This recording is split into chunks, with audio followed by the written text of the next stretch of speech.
Hey y'all, and welcome back. I'm just working away on enemy design here in my Dark Tower Defense game in GDevelop, and I previously created this flame particle enemy that travels down the path toward the goal, and I will probably revisit that in the future to make it a little bit better looking. But for now, I got that into the game, and what I have so far are just four enemies, very basic. They're abstract design.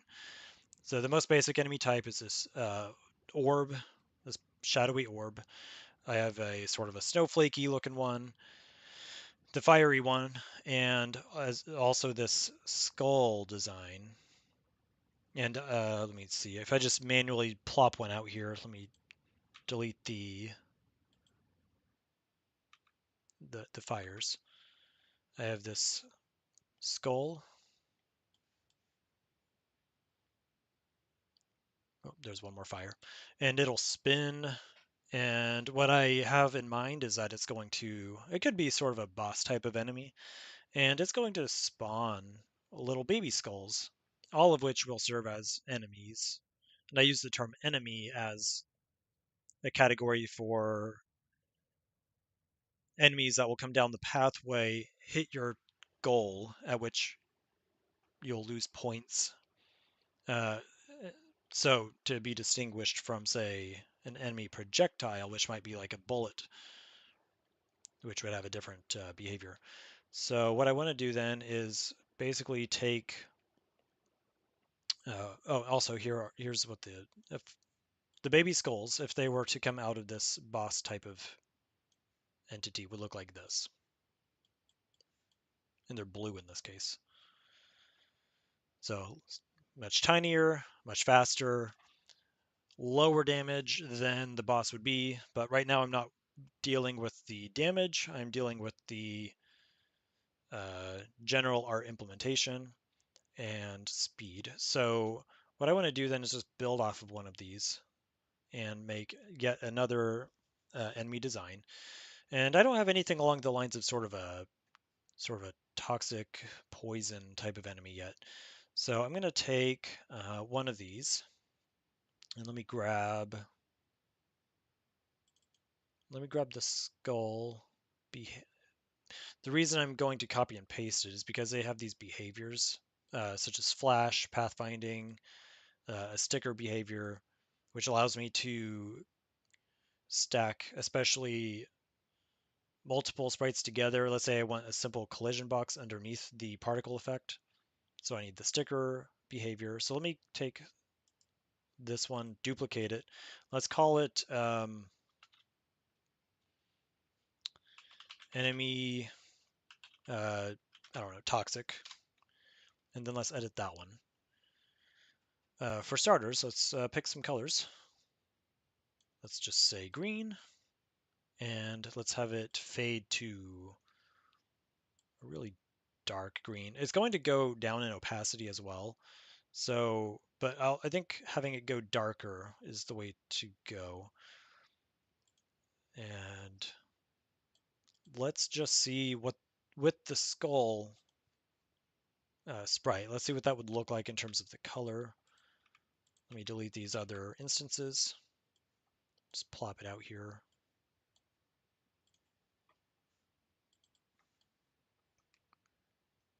That stupid fireball. Let's delete that as well.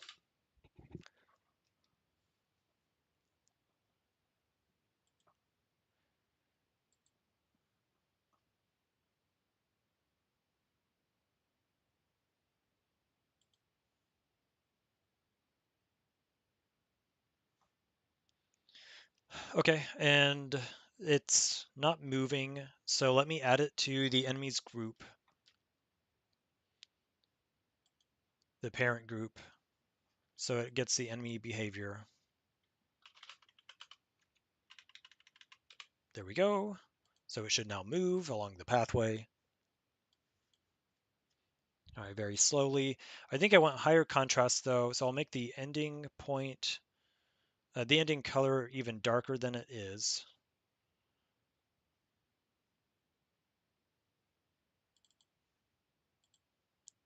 and the starting point darker as well. And I want to change the sprite. I don't want the skull for this. And I don't have something in mind exactly. So what I think I'll do is I'll grab an existing sprite from my game assets. And honestly, I don't know where a lot of these have gone, but this is what I've got in front of me. Let me just grab a basic orb and use that as a starting point. We'll edit here directly within the GDevelop pixel editor. I could put this over into GIMP or something, but for the moment, I think this will suffice. I say that now. Watch me be wrong. Let me maybe just make it kind of like more blobby.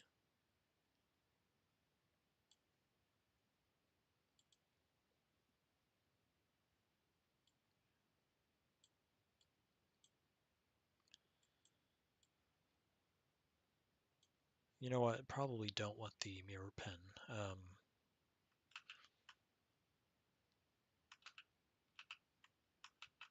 Yeah, let me cancel that real quick.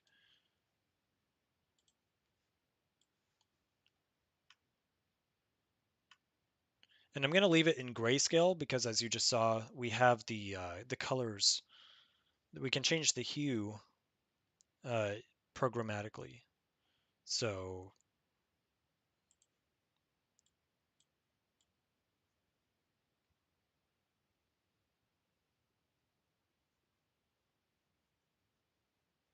and unlike a typical animation, this is not actually animating. It's just a particle that can change in size, change in opacity, change in hue, change in speed, but it's just sticking with whatever basic uh, sprite that I stick in there. So for that reason, it's not like I'm trying to achieve a specific animation to look like a moving blob or a moving, toxic creature. It just needs to be just one single image that I can give some behaviors. I could animate it. That's just not what I'm current. That's not the current approach, but we'll see. Um,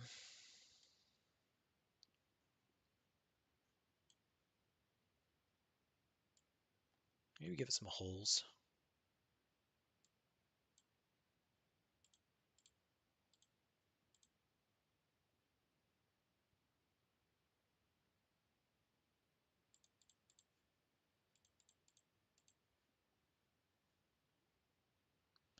All right, and then let's save that real quick.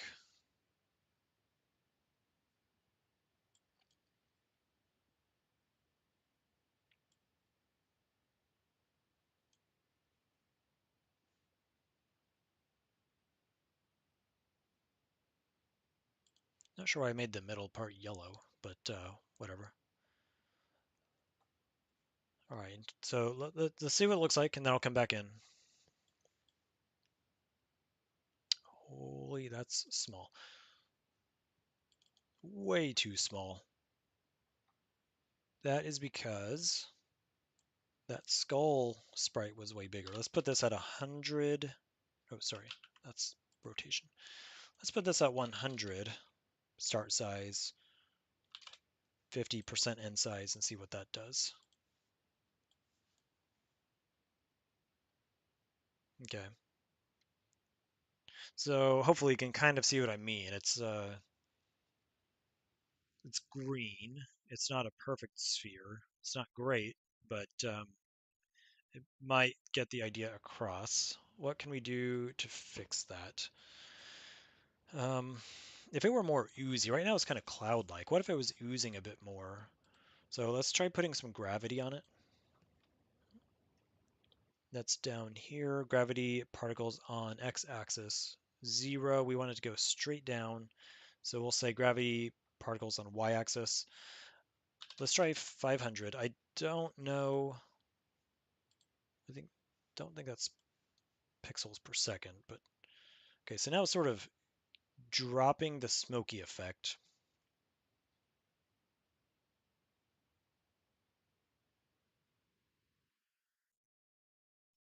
which we already have a little bit of that. If I just play this, I guess I could have left that open.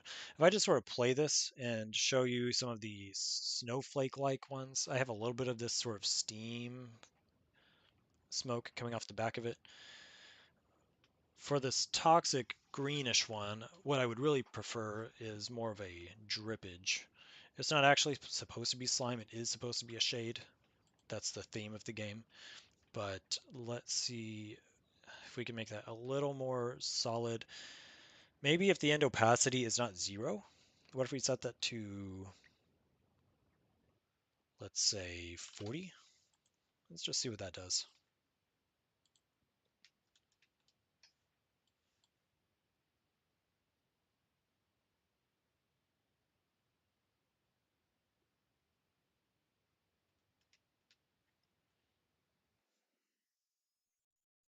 It's definitely more visible.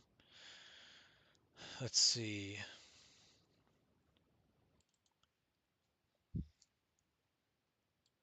What if we play with the spray cone angle a bit? Let's set the angle to 180. That should be going,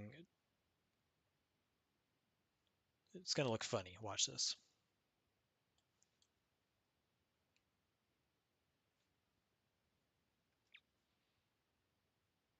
Okay, well, it looks funny because it's my art, but it did not have a significant impact on any differences there. I'm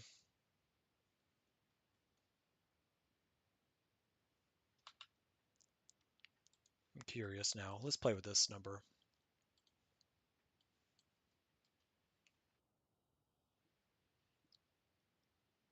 Yeah, so now it's only creating the particles set to 1 degree, essentially just the same degree the whole time.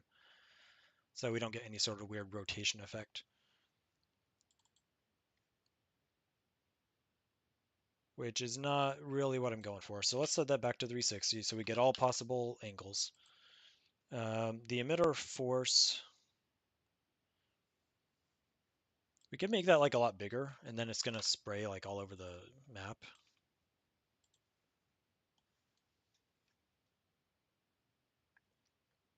In this case, it's a bit fuzzier.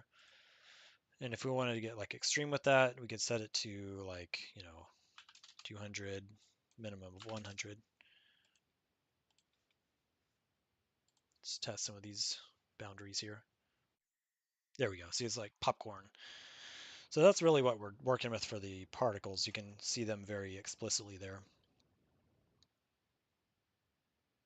So if anyone's looking for a particle for popcorn, here it is. You're welcome. I just did you a favor. I do not want that though.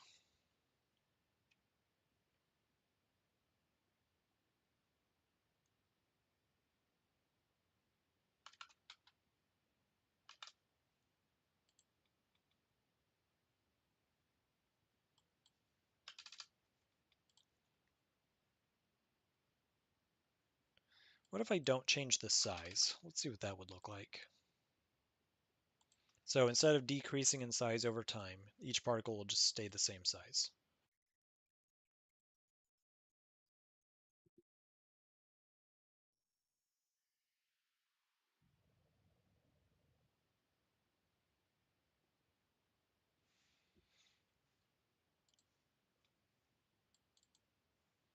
That might work. And then let's keep the gravity where it is, but let's change the maximum lifetime to say 0.4 and the minimum to say 0.3.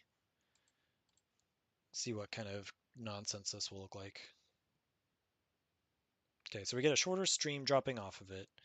It is rather opaque because there are so many stacked on top of each other. Um, Not in love with the shape, but it's a starting point for a sort of toxic looking creature. That gives us that one. Let's manually plop one of each out here onto the field here and see what we're working with. We've got this skull thing. We've got the baby skull.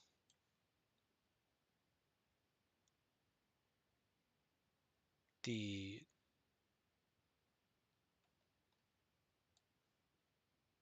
basic flame, which I need to rename. We've got the toxic one and I need the snowflake one. Which one? Smoke slow. I've got to rename these.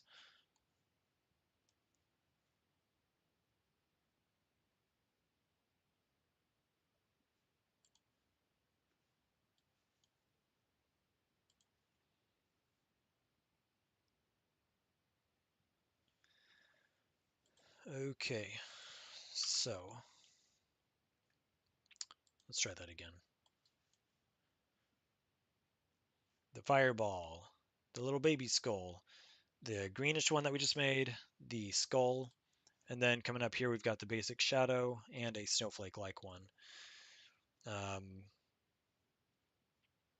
so that is 5. And I need to create a whole lot more, and I don't have a whole lot of time left at the moment. So I'm going to have to come back to this, but thank you all for watching. Stay tuned, comment below if you have any suggestions, and I'll be happy to try to get them implemented.